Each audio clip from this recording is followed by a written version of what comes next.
కొత్త భాగంలోనికి నడిపించుకున్నారు. ఆయనకే మహిమ, ఘనత, ప్రభావం కలుగునుగాక. హల్లెలూయా.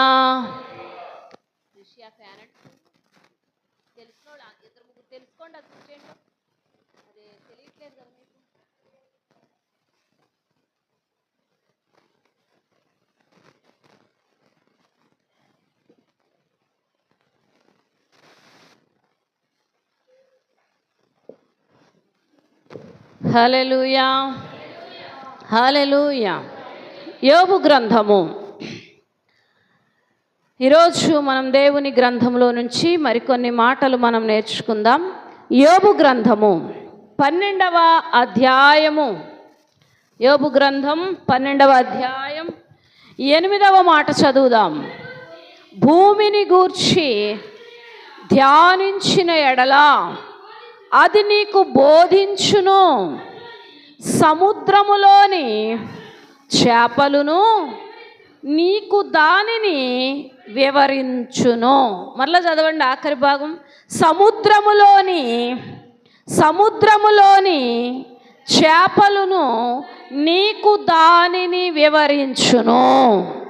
పరిశుద్ధుడా నీకు వందనాలు, మహోన్నతుడా నీకు స్తోత్రాలు. అయ్యా, ఈరోజు మాకు చేపలు వివరించబోతూ ఉండగా ప్రభువా మీరు మాతో మాట్లాడండి యేసయ్యా. ఒక మనుష్యుడు గురించి మాట్లాడితే లక్ష్య పెట్టకపోవచ్చు నాయన. నా తండ్రి, సర్వ సృష్టి నిన్ను గురించి బోధిస్తూనే ఉంది. కనులుండి చూడలేని వారి వలె, చెవులుండి గ్రహించలేని వారి వలె, హృదయముండి నేర్చుకోని వారి వలె మేము ఉండకుండానట్లు దురాత్మలను దూరపరిచి నీ ఆత్మతో బంధించమని ప్రార్థన చేస్తున్నాం. శక్తి గల నీ మాటలు వినుట కొరకై మాకు ఆత్మశక్తిని దయచేయమని ప్రార్థన చేస్తున్నాం. శక్తిగల మా రాజా, కృపగల మా రాజా, దయగల మా రాజా యేసయ్యా, అడుగుడి మీకు ఇయ్యబడును అన్నారు కదా ప్రభా. మీ మాటలు అడుగుచున్నాం నాయన, మీ ఆత్మను అడుగుచున్నాం నాయన, మీ ప్రభావం అడుగుచున్నాం నాయన, మీ శక్తిని అడుగుచున్నాం నాయన. ఆ ఆత్మ చెప్పు సంగతులు చెవిగలవాడు వినుడుగా కన్నారు కదా ప్రభువా. మీరే మాతో మాట్లాడి మమ్మల్ని బలపరిచి దీవించి సహాయం చేయమని యేసు పేరిట ప్రార్థించి పొంది ఉన్నాం తండ్రి. ఆమేన్. హల్లెలూయా. సముద్రములోని చేపలను నీకు దానిని వివరించును. దేవుని యొక్క గొప్పతనం, ఆయన శక్తి, ఆయన ప్రభావము, సృష్టిలో ఉన్నటువంటి ప్రతిదీ కూడా వివరించుచూనే వస్తూ ఉన్నాయి. దేవుడు అనుకున్నాడట, సృష్టి అంతా నానా విధములైనటువంటి పోలికలతో ఉంది, మనుష్యుడు మాత్రం నా పోలికలో ఉన్నాడు గనక నా ప్రభావాన్ని, నా శక్తిని, నా ఘనతను మనుష్యుడు తెలియచేయనంతగా, మనుష్యుడు వివరించినంతగా ఎవరు తెలియచేయలేరు అనుకున్నారట. కానీ దేవుని నమ్మకాన్ని పాడు చేసేటువంటి ప్రజలు, దేవుని నమ్మకాన్ని నిలవబెట్టుకోలేనటువంటి ప్రజలు, మనుష్యుడు కంటే అధికంగా సర్వ సృష్టి కూడా దేవుని నామాన్ని ఘనపరుస్తూ ఉంది. మనుష్యుని కంటే అధికంగా సర్వ సృష్టి కూడా ఆయన ప్రభావాన్ని తెలియచేస్తూనే ఉంది.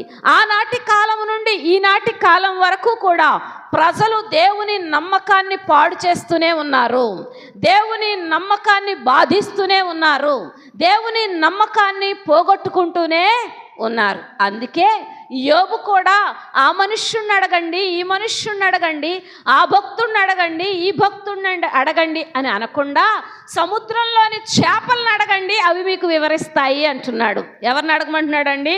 సముద్రంలో ఉన్న చేపలను అడగండి, అవే మీకు బోధిస్తాయి, అవే మీకు వివరిస్తాయి, అవే మీకు తెలియజేస్తాయి అంటూ సాక్షులుగా ఎవరు నుంచుతున్నాడంటే చేపలు నుంచుతున్నాడు. దేవునికి స్తోత్రం కలుగునుగాక. హల్లెలూయా, హల్లెలూయా, హల్లెలూయా, హల్లెలూయా. ఎవరిని అడుగుతున్నారంటండి? చేపలనే సాక్షులుగా అడుగుతున్నారు. ఇప్పుడు మనము చేపలు ఇచ్చే సాక్ష్యం ఏంటి? చాలా రకాలుగా చేపలను గురించినటువంటి బోధలు వింటూ ఉంటాం. ఈ మనుష్యుణ్ణి ఎన్నో పోలికలతో దేవుడు చెబుతూ చెబుతూ చెబుతూ వస్తూనే ఉన్నాడు. అయితే మనుష్యుడు తన రూపును, మనుష్యుడు తన గుణాన్ని, తన స్వభావాన్ని మనస్సుని మార్చుకోలేని స్థితిలోకి వెళ్ళిపోతూ ఉన్నాడు. దేవుని యొక్క ఉద్దేశం ఒకటే, మనిషి మారాలి. ఎవరు మారాలంటండి? మనిషి మారాలి. మనిషి మారితే అన్నీ మారుతాయి. కానీ అన్నీ మారినా మనిషి మారకపోతే ఏది మారదు. అదే దేవుని వాక్యంలో ఉన్న సత్యం, అదే దేవుని శక్తి, అదే మనం నేర్చుకోవలసినటువంటి సారాంశం. దేవునికి స్తోత్రం కలుగునుగాక. హల్లెలూయా. మరి ఈరోజు ఏం అడగమంటున్నాడు యోబు గారు చేపల్ని? ఏ విషయాల గురించి చేపలు చెబుతాయని అంటున్నాడో, పరిశుద్ధ గ్రంథంలో కొన్ని వేల చేపల చరిత్రలు రాయబడినా, గంపలో ఉన్నవి, సముద్రంలో ఉన్నవి, వలలలో ఉన్నవి, ఎత్తబడినవి, పారవేయబడినవి, కాల్చివేయబడినవి, ఎన్నో రకాలైనటువంటి చేపలను గురించి బైబిల్ గ్రంథం తెలియచేస్తుంది. కానీ ఈరోజు ఒక 4 చేపలను అడిగి మనం దేవుని ప్రభావాన్ని తెలుసుకొని అందులో మనం ఏ చేపలాగా ఉన్నామనేది నేర్చుకుందాం. సరేనంటారా? అందులో మనం ఎవరి వలె ఉన్నాము అనేది నేర్చుకుందాం. 4 విషయాలు. ఎక్కువ సమయాన్ని కూడా నేను తీసుకోను. మొదటిగా రండి దేవుని వాక్యం దగ్గరికి. యోనా గ్రంథము. ఏ గ్రంథం అండి? యోనా గ్రంథము 2వ అధ్యాయము. యోనా గ్రంథం 2వ అధ్యాయం 10వ వచనాన్ని చదవండి. అంతలో యెహోవా మత్స్యమునకు ఆజ్ఞ ఇయ్యగా అది యోనాను నేల మీద కక్కివేసెను. దేవునికి స్తోత్రం. హల్లెలూయా. ఎవరికి ఆజ్ఞ ఇచ్చాడంటండి యోనా గారు? మత్స్యం అంటే చేపే కదండి. ఏమని ఆజ్ఞ ఇచ్చారంట? యోనాను కక్కివేయి అని ఆజ్ఞ ఇయ్యగా అదేం చేసిందంటండి? యోనాను ఏం చేసిందంటండి? ఇప్పుడు ఒక మాట అంటాను, తినమంటే తింటాం కానీ కక్కమంటే కక్కగలమంటారా? తినమంటే సంతోషంగా తింటాం కానీ కక్కమంటే కక్కుతామా? ఏదైనా దేవుడు ఇస్తాడంటే మేము భక్తి చేసాం కాబట్టి ఇచ్చాడండి, మేము భక్తి పరులం కాబట్టి తీసుకుంటున్నామండి అంటాం. కానీ ఏదైనా ఇడిచిపెట్టేయమంటే మేము భక్తి పరులం కదండి ఇడిచిపెట్టేస్తామంటామా? అయ్య బాబోయ్ మాకు భక్తి ఉంది కదండి మేము విడిచిపెట్టేస్తామండి, మేము కక్కేస్తామండి, మాకు వద్దండి అంటామా? భక్తిని బట్టి ఎవరైనా తీసుకునే అనుభవం దగ్గరే ఆగిపోతున్నారు కానీ ఇచ్చే అనుభవం దగ్గర లేరు. కానీ దేవుడికి ఎవరు కావాలంటే దేవుని మాట వినేవాళ్ళు కావాలి. దేవునికి స్తోత్రం కలుగునుగాక. ఈ మొదటి చేపకు ఒక పేరు పెడదాం. ఈ మొదటి చేపకి ఏం పేరు పెడదామంటారో మీరే చెప్పండి. కాదండి, ఇంకా మంచి మాట పెట్టచ్చు. దేవుని మాట వినే చేప. ఏ చేప అండి ఇది? దేవుని మాట వినే చేప. ఏ మాట వింటుందో తెలుసా? ఒకవేళ తినమన్నా వింటది, కక్కమన్నా కూడా వింటది. ఏం చేస్తుందంటండి? దేవుణ్ణి బట్టి యోనాని నీ కడుపులో 3 రోజులు దాచుకోన్నా దాచుకుంది. ఇప్పుడు ఇంకా యోనాన్ని కడుపులో దాచుకోవాల్సిన పని లేదు. నినివే పట్టణానికి వెళ్ళి సువార్త ప్రకటించాలి కాబట్టి నువ్వు నినివే పట్టణానికి తీసుకెళ్ళి అక్కడ కక్కమన్నా అంత బరువంటి మనిషిని కడుపులో దాచుకొని సముద్రాన్ని ఈదుకుంటూ నినివే పట్టణానికి తీసుకొచ్చి అక్కడ ఆ మనిషిని దేవుడు ఎక్కడ విడిచిపెట్టమన్నాడో అక్కడ విడిచిపెట్టిన చేప. ప్రభువా, నేను ఎక్కడో పలానా చోట ఆ చేప నోట్లో తీసుకున్నా, నేను అక్కడ విడిచిపెడతాను కానీ ఎంత దూరం తీసుకొచ్చి నువ్వు ఇక్కడ కక్కమంటే నేను కక్కుతానా? ఇక్కడ విడిచిపెట్టమంటే విడిచిపెడతానా? మనం ఒక మాట ఆలోచన చేయాలి. దేవుడు విడిచిపెట్టమన్న చోట విడిచిపెట్టడం మంచిది. నేను ఇంకో 4 అడుగులేసి విడిచిపెడతానండి, ఈ కొంచెం పని చేసి విడిచిపెడతానండి, ఈ 4 మాటలు ఆడి విడిచిపెడతానండి, ఈ లోపల అనుకుని విడిచిపెడతానండి, ఈ బయట అనుకుని విడిచిపెడతానండి, ఈ ఒక్క పని చేసి విడిచిపెడతానండి, ఈ కొంచెం పని చేసి విడిచిపెడతానండి అన్నావనుకో, యోనా మాట విని దేవుని మాట విని యోనాను కక్కిన చేప వలె నువ్వు లేనట్టే. దేవునికి స్తోత్రం కలుగునుగాక. హల్లెలూయా, హల్లెలూయా. ఇక్కడ మనం ఒక మాట గమనించాలి. ఈ చేప ఏం చేసిందంటండి? యోనా మింగమంటే ఏం చేసింది? ఇదిగో వాళ్ళలో నుంచి ఒక భక్తుడు పడతాడు, ఆ భక్తుడికి కొంచెం నాచు రుచి కావాలి, కొంచెం ముళ్ళ రుచి కావాలి, కొంచెం ఇరుకు రుచి కావాలి అనగానే తీసుకెళ్ళి దేవుడు ఏం చేయమన్నాడు? యోనాని చేప కడుపులో దాచమన్నాడు. ఏం చేయమన్నాడు అంటండి? దాచమన్నాడు. అంటే ఏ మనిషి అయినా లేక ఏ జంతువైనా తనలోనికి తీసుకున్న ఆహారం కొంతసేపటికి జీర్ణమైపోతుంది. ఏమవుతుందండి? అలా జీర్ణం అవ్వకపోతే బాధపడాలి, అంతే కదండి. ఆహారం అరగలేదండి, నొప్పి, కడుపులో నొప్పి, అజీర్తి, రకరకాల బాధలు, చెప్పనక్కర్లేనటువంటి బాధలు. మరి ఈ యోనాని 3 రోజులు కడుపులో దాచుకున్న చేపకు బాధ లేదంటారా? ఉందా లేదా? కొంత సమయానికే ఆ వ్యక్తి లోపల జీర్ణమైపోవాలి, కానీ దేవుడు దాన్ని జీర్ణం చేసుకోమనిలే, దాచుకోమన్నాడు. ఎవరిని దాచుకోమన్నాడు? చేపని. యోనాని ఒక ప్రవక్త వస్తున్నాడు, ఆ ప్రవక్తని కడుపులో దాచుకోమంటే ఒకవేళ మనలాగానే ఎన్ని ఇబ్బందులు పడి ఉండొచ్చో జీర్ణం కాని పరిస్థితిలో, అయినా ఏం చేసిందంట?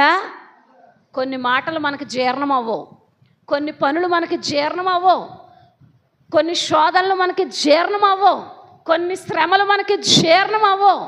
అలాగని నానా రకాల ప్రయత్నాలు చేయకూడదు. దేవుడు దాయమన్నప్పుడు దాయాలి. అందుకే యోనా దాపరికాన్ని చూసిన దేవుడు, చేప మాట వినటం చూసిన దేవుడు ఎక్కువగా శ్రమ పెట్టక 3వ దినమందే యోనాను బయటికి కక్కివేయటానికి అవకాశం ఇచ్చాడు. దేవునికి స్తోత్రం కలుగునుగాక. నేను ఒక మాట అంటాను, ఈ చేప దేవుని మాట విని ఆ ప్రకారం చేయబడకపోతే యోనా గ్రంథములో ఈ చేప ప్రస్తావన ఉంటుందా? యోనా గ్రంథం సముద్రంలో వేల చేపలుండగా ఈ చేప ప్రస్తావన రావటానికి గల కారణం ఏంటో తెలుసా? దేవుని మాట వినేటువంటి చేప. తీసుకునే విషయంలోనే కాదు, విడిచిపెట్టేటువంటి విషయంలో కూడా దేవుని మాట. అంటే సంతోషంలో దేవుని మాట వినటం కాదు, శ్రమలో కూడా దేవుని మాట వినటమే. ఇచ్చినప్పుడు దేవుని మాట వినటం కాదు, తీసేసుకున్నప్పుడు కూడా దేవుని మాట వినటమే, కాదన్నప్పుడు కూడా దేవుని మాట వినటమే ఈ చేప యొక్క గొప్ప లక్షణం. చూడండి, యోబు గారి భార్య వచ్చి యోబు గారిని ఏమందే, నువ్వు నీ దేవుణ్ణి దూషించి చనిపోవచ్చును కదా అంటే ఆయన ఏమన్నారండి? యెహోవా ఇచ్చెను, యెహోవాయే తీసుకొనెను, ఆయన నామమునకే స్తుతి కలుగునుగాక. అంటే దేవుడు ఇచ్చినా నేను దేవుణ్ణే స్తుతిస్తాను, దేవుడు తీసుకున్నా నేను దేవునినే స్తుతిస్తాను. నేను ఒక మాట అన్నా, ఈ మాటలు మీరు అందరూ చెప్పటానికే బాగున్నాయి, ఆచరించడానికి కూడా బాగుండాలని దేవుడు కోరుకుంటున్నాడు. ఏం చేస్తాడండి? వినటానికి మనకు తెలియని మాట ఏమీ లేదు, అన్నీ పాత మాటలే, కానీ మనలో ఒక కొత్త మాటగా అది రూపించాలని దేవుని ఉద్దేశం. దేవునికి స్తోత్రం. ఈ మొదటి చేప అనుభవం ఏంటో తెలుసా? దేవుని మాట వినేటువంటి అనుభవం. తినమన్నా తింటుంది, కక్కమన్నా కక్కుతుంది. ఇదిగో రాజ్య పదవి నీకు అర్హుడవు కాదు, ఈ రాజ్య పదవిని నేను నీ నుంచి తీసేస్తున్నానంటే సౌలు గారి స్వభావం బయటపడిపోయింది. బయటపడిందా లేదా? ఎప్పుడైతే నువ్వు రాజరికానికి వద్దు, నిన్ను నేను విసర్జించి ఉన్నానని దేవుడు చెప్పాడో వెంటనే కర్ణపిశాచి దగ్గరికి వెళ్ళిపోయాడు, వెంటనే ప్రజలందరిని ఒక పోగేసేసుకున్నాడు, వెంటనే దేవునికి విరోధంగా ఆలోచనలు చేయటము మొదలు పెట్టేశాడు. రాజుగా చేసినప్పుడు గొప్పోడుగా కనిపించిన సౌలు తీసేసుకుంటున్నప్పుడు ఎంత అల్పమైన స్థితిలో కనిపించాడు. రాజ్య పదవిని తీసుకుంటున్నప్పుడు ఎంత అల్పుడుగా కనిపించాడో ఈ విషయం నాకు అర్థమైనప్పుడు అనిపించింది, కొన్ని సందర్భాల్లో మనుష్యుల్ని చూపించడానికి తీసేసుకుని కూడా వాళ్ళ విశ్వాసాన్ని దేవుడు చూపిస్తాడు. మన విశ్వాసాన్ని దేవుడు చూడటం కోసం కొన్నిసార్లు ఇచ్చి మన విశ్వాసాన్ని పరీక్షిస్తాడు, కొన్నిసార్లు తీసేసుకుని కూడా మన విశ్వాసాన్ని పరీక్షిస్తాడు. అలాంటప్పుడే మన విశ్వాస పరీక్షలో మనం గెలవాలి. దేవునికి స్తోత్రం కలుగునుగాక. హల్లెలూయా. సౌలు గారు నిన్ను వద్దన్నాడు దేవుడు అంటే ఎంత కోపం వచ్చేసిందో అయ్యగారికి.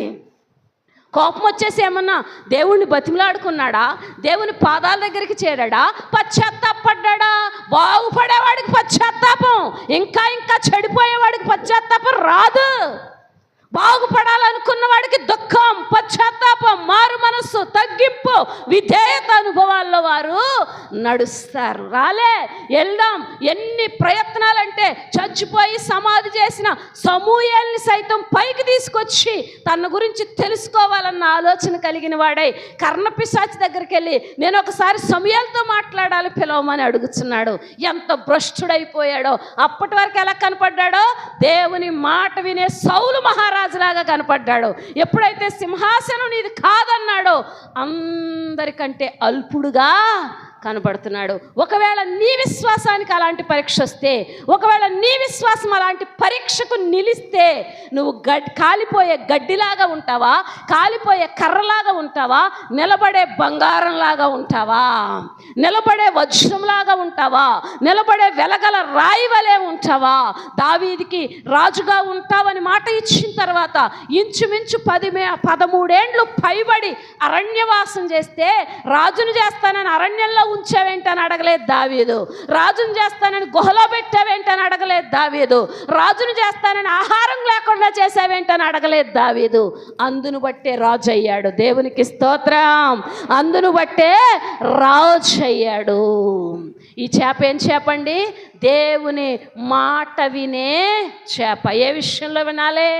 ఏ విషయంలో వినాలి? అన్ని విషయాలలోనూ ఏం చేయాలంటండి? అన్ని విషయాలలోనూ దేవుని మాట వినే వారంగా మనం ఉంటే దేవుడు తన యొక్క ఆశీర్వాదాన్ని మన కుటుంబాల మీద ఉంచుతాడు. రెండో విషయం కూడా చూడండి. మత్తయి సువార్త 17వ అధ్యాయము 27వ వచనం. మత్తయి సువార్త 17వ అధ్యాయము 27వ వచనం చదవరండి.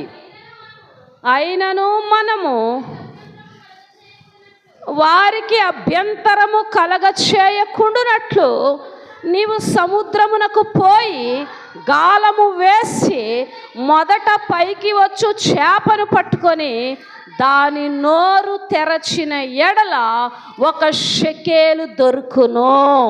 దానిని తీసుకొని నా కొరకును నీ కొరకును వారికిమ్మని వారితో చెప్పాను. దేవునికి స్తోత్రం. ఈ చేప నోట్లో ఏముందండి? ఏముందండి? ఒక ఉదాహరణ, ఒక మాట అడుగుతాను. నేను వచ్చేసరికి భోజనం చేస్తున్నారు.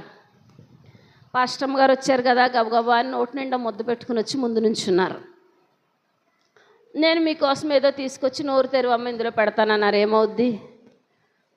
తెరవటానికి లేదు, ముయ్యటానికి. అవునంటారా? కారణం ఏంటి? ఆ నోటి నిండా తప్పేం కాదు, అందరం తింటే నేను కూడా తింటాను, మీరు తినాలి, అందరం తినాలి, బ్రతకాలి కదా. కానీ ఆ సమయానికి మన నోరు నిండిపోయి ఉంది కనుక ఆ నోట్లో మరొకటి పెట్టుకునేటువంటి అవకాశము ఉందంటారా? లేదు. ఈ చేప నోరు షెకేలుతో నిండిపోయి ఉంటే అది ఏం తినగలదో? ఈ చేప నోరు షెకేలుతో నిండిపోయి ఉంటే అది ఎలా బ్రతకగలదు? ఈ చేప నోటిలో షెకేలు ఉంటే దానికి అవసరమైన దాన్ని తన నోటిలోనికి ఎలా తీసుకోగలదు? ఇప్పుడు చేప ఆలోచించేది ఏంటంటే, నేను ఎలా తినాలని కాదు, నేను ఎప్పుడు ఈ షెకేలును వచ్చే వ్యక్తికి అందించాలి, నేను ఈ షెకేలుని వచ్చే వ్యక్తికి అందించాలి. నేను అద్భుతంగా మరి ఎక్కువ మాటలు చెప్పను దీని గురించి, ఎందుకంటే ప్రత్యేకంగా ఒక వర్తమానమే చెప్పాలనుకుంటున్నాను దీని గురించి. ఒక వ్యక్తి తన జీవితంలో ఉన్న ముళ్ళు తీసివేయబడాలని ప్రార్థన చేస్తాడు, నేనైనా మీరైనా. కానీ ఈ చేప ఎందుకు ఎదురు చూస్తుందో తెలుసా? తనకొక ముళ్ళు గుచ్చబడాలని. తనకొక ముళ్ళు గుచ్చబడాలి. నేను ఒక గాలానికి చిక్కబడాలి. నేను ఒక గాలానికి చిక్కబడితే అప్పుడు ఆ చిక్కబడిన గాలం దగ్గర ఉన్న నన్ను నా నోరు తెరచి ఆ షెకేలును తీసుకువెళ్ళి యేసు ప్రభు వారి కొరకు అప్పగిస్తారు. మీకు అర్థం కాలేదా? నాకు ఒక ముళ్ళు గుచ్చబడినప్పుడు నేను ఒడ్డుకి తేబడతాను. నాకు ఒక ముళ్ళు గుచ్చబడినప్పుడు నేను ఒక వ్యక్తి చేతిలోకి వెళ్తాను. నాకు ఒక ముళ్ళు గుచ్చబడినప్పుడు నా నోరు తెరవబడుతుంది. నాకు ఒక ముళ్ళు గుచ్చబడినప్పుడు నా నోట్లో ఉన్న షెకేలు యేసు కొరకై ఉపయోగపడుతుంది. దేవునికి స్తోత్రం కలుగునుగాక. ఆ ముళ్ళు కోసం ఎదురు చూస్తుంది చేప. ఆ ముళ్ళు కోసం ఏం చేస్తుందంటండి? చాలామంది అనుకుంటారు, అయ్య బాబోయ్ ఈ శ్రమలేంటండి, ఈ శోధనలేంటండి, ఈ ఇబ్బందులేంటండి, ఈ ఇరుకులేంటండి. కానీ అందులో నువ్వు నలగగొట్టబడితే, అందులో నువ్వు రాటు తేలగలిగితే, అందులో నిన్ను నువ్వు మార్చుకోగలిగితే దేవుని కోసం పనిచేసే చేపవవుతావు. దేవునికి స్తోత్రం కలుగును గాక. హల్లెలూయా. ఈ చేప ఏం చేప తెలుసా? దేవుని కోసం పనిచేసేటువంటి ఈ పని చేయటం కోసం ఏమేం చేసిందో తెలుసా? ఈ పని చేయటం కోసం ఏమేం చేసిందో చెప్తాను. మీరేమేమి చేశారో మీరు ఆలోచించుకోండి, నేను చెప్పను. ఈ పని చేయటం కోసం ఏమేం చేసిందో తెలుసా చేప? 1, తన నోరు మూసుకుంది. ఏం చేసిందండి? 1, తన నోరు మూసుకుంది. 2, తనకు అవసరమైన వాటిని సైతం మానుకుంది. తనకు అవసరమైన వాటిని సైతం ఏం చేసిందంటండి? మానుకుంది. ఈ షకేలు లోపల ఉండి తగులుతూ గుచ్చుతూ నొచ్చుతూ ఉంటే ఓర్చుకుంది. ఈ షకేలు ఏం చేసింది? లోపల కుదురుగా ఉంటుంది నోట్లో ఉన్న షకేలు.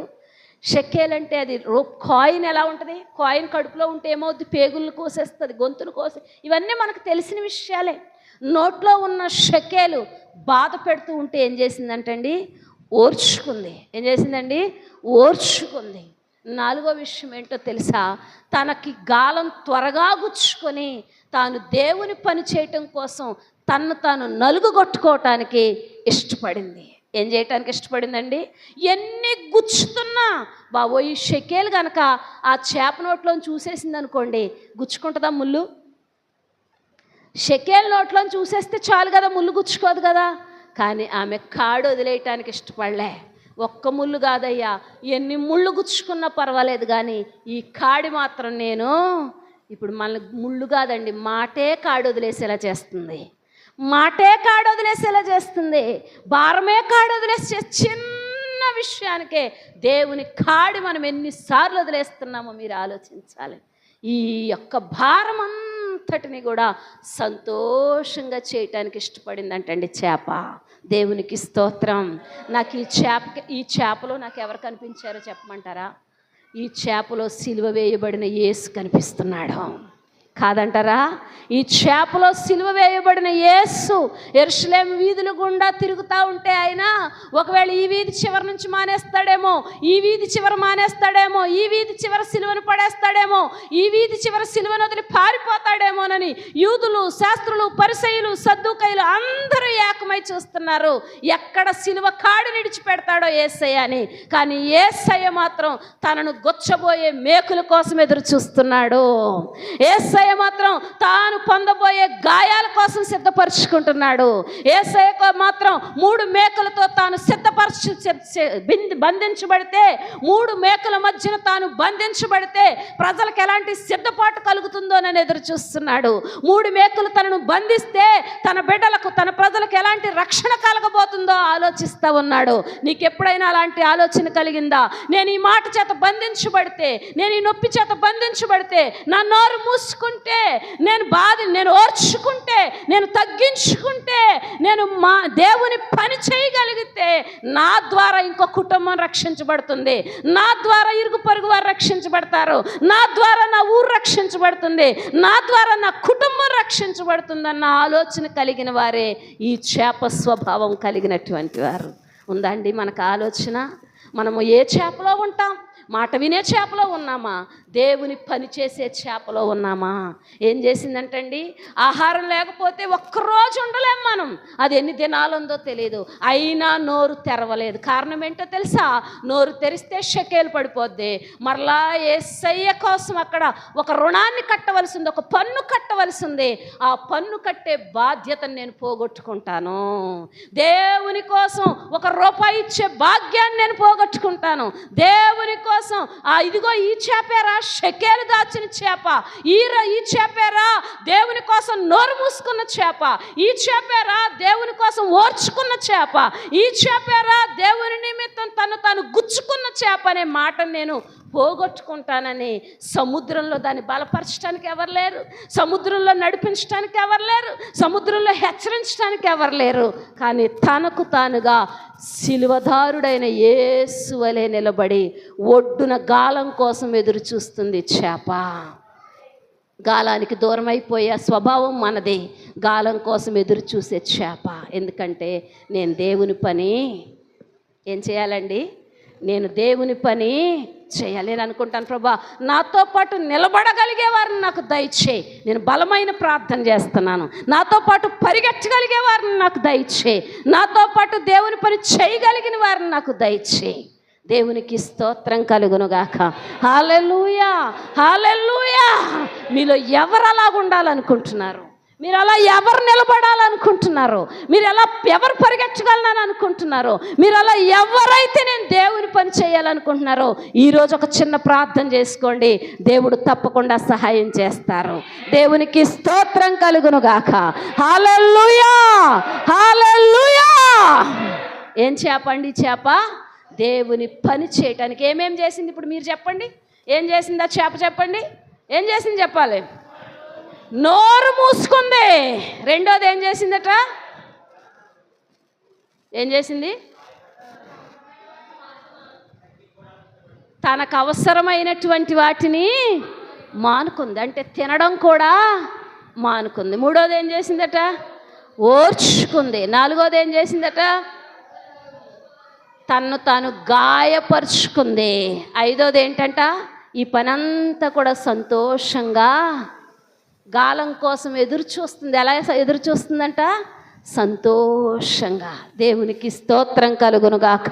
మూడో మాట కూడా చూడండి. లూకాసు వార్త 24వ అధ్యాయం 41-42.